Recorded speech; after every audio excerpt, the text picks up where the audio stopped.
Alors, on a une super idée de produit, mais la grande question, c'est par où on commence. C'est exactement ce qu'on va décortiquer aujourd'hui.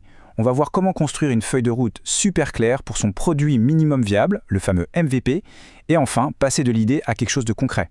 C'est un problème classique, n'est-ce pas? On a une idée qui semble géniale, mais on se retrouve vite noyé sous une montagne de fonctionnalités possibles. Et là, c'est un peu la panique. Qu'est-ce qu'on doit construire en premier? Le vrai danger, c'est de passer des mois à développer un truc super complexe pour se rendre compte que personne n'en veut. Bon, pour éviter de tomber dans ce piège, voilà le plan. D'abord, on va tordre le cou à quelques mythes sur le MVP.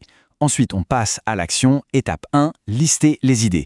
Étape 2, prioriser ce qui est essentiel. Étape 3, organiser la feuille de route.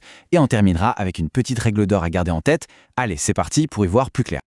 Ok, première chose très importante. Il faut qu'on parle de ce qu'est vraiment un MVP. Parce que franchement, il y a beaucoup d'idées fausses qui circulent. Voilà le truc. Souvent, on pense qu'un MVP, c'est juste une version au rabais du produit final. Une sorte de brouillon, pas très beau, pas très fini. Mais en fait, pas du tout. La réalité, c'est que c'est un outil quasi scientifique, dont le seul but est d'apprendre. Et d'apprendre le plus vite possible.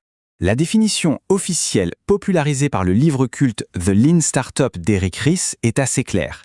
C'est la toute première version de votre produit qui soit utilisable, avec uniquement les fonctionnalités essentielles. Essentielles pourquoi ? Pour tester une hypothèse stratégique avec de vrais utilisateurs. En gros, l'idée c'est d'arrêter de supposer et de commencer à savoir. Et ça, c'est vraiment le changement de perspective fondamental. Le but premier d'un MVP, ce n'est pas de faire du chiffre, ce n'est pas de vendre, c'est d'apprendre. C'est de récolter un maximum de données, de feedback, pour savoir si on est sur la bonne voie. Bon, assez théorie, maintenant on met les mains dans le cambouis.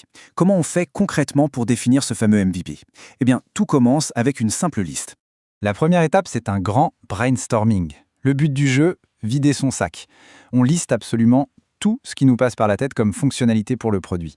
Pas de filtre, pas de jugement, on ne se dit pas « Ah non, ça c'est trop compliqué ». Non, on note tout. On veut avoir l'inventaire complet de toutes les possibilités, même les plus folles. Ok, on a notre liste qui est probablement longue comme le bras. Maintenant, place à l'étape la plus difficile, mais aussi la plus importante, la priorisation. Et là, il va falloir être impitoyable. Heureusement, il y a un outil génial pour ça. C'est une méthode agile qui a fait ses preuves. La méthode MOSCO. Non, rien à voir avec la ville. C'est un acronyme qui va nous servir de guide pour trier toutes nos idées. Alors, comment ça fonctionne, Masco? C'est simple. On va mettre chaque fonctionnalité dans l'une de ces 4 boîtes. Le M pour Must Have. Ça, c'est le non négociable. Sans ça, le produit ne sert à rien. Le S pour Should Have. C'est important, oui, mais on peut s'en passer au début. Le C pour Could Have. C'est la cerise sur le gâteau. Et enfin, le W pour Won't Have. Tout ce qui est clairement hors sujet pour le moment. Pour notre MVP, vous l'aurez deviné, on s'intéresse qu'à une seule catégorie, les must-have. La règle est d'une simplicité brutale. Pour le MVP, on prend uniquement les fonctionnalités de cette catégorie. Tout le reste, on oublie pour l'instant. Ça attendra. En faisant ce tri drastique, on devrait se retrouver avec pas grand-chose. Idéalement, entre 5 et 7 fonctionnalités maximum. Pourquoi si peu ? Parce que ça nous force à nous concentrer sur l'essence même du produit, sur sa promesse principale. Rien de plus. Parfait, on a notre liste ultra courte de must-haves, mais ce n'est que le début. Maintenant, il faut organiser tout ça dans le temps. C'est là qu'intervient la fameuse feuille de route, la roadmap. Parce que oui, il faut bien comprendre ça. Le MVP, ce n'est pas le sommet de la montagne. C'est le camp de base. C'est la ligne de départ de la course, pas la ligne d'arrivée. Une bonne roadmap, ça ressemble à ça.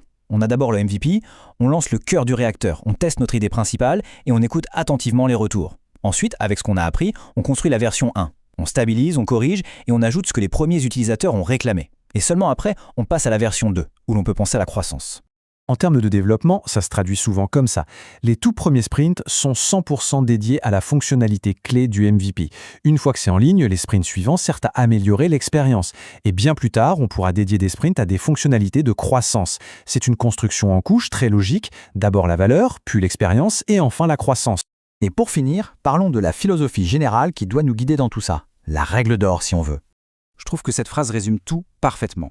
Un produit bien conçu est un produit qui a su rester simple au bon moment et s'étoffer intelligemment au fil du temps. Tout est dit.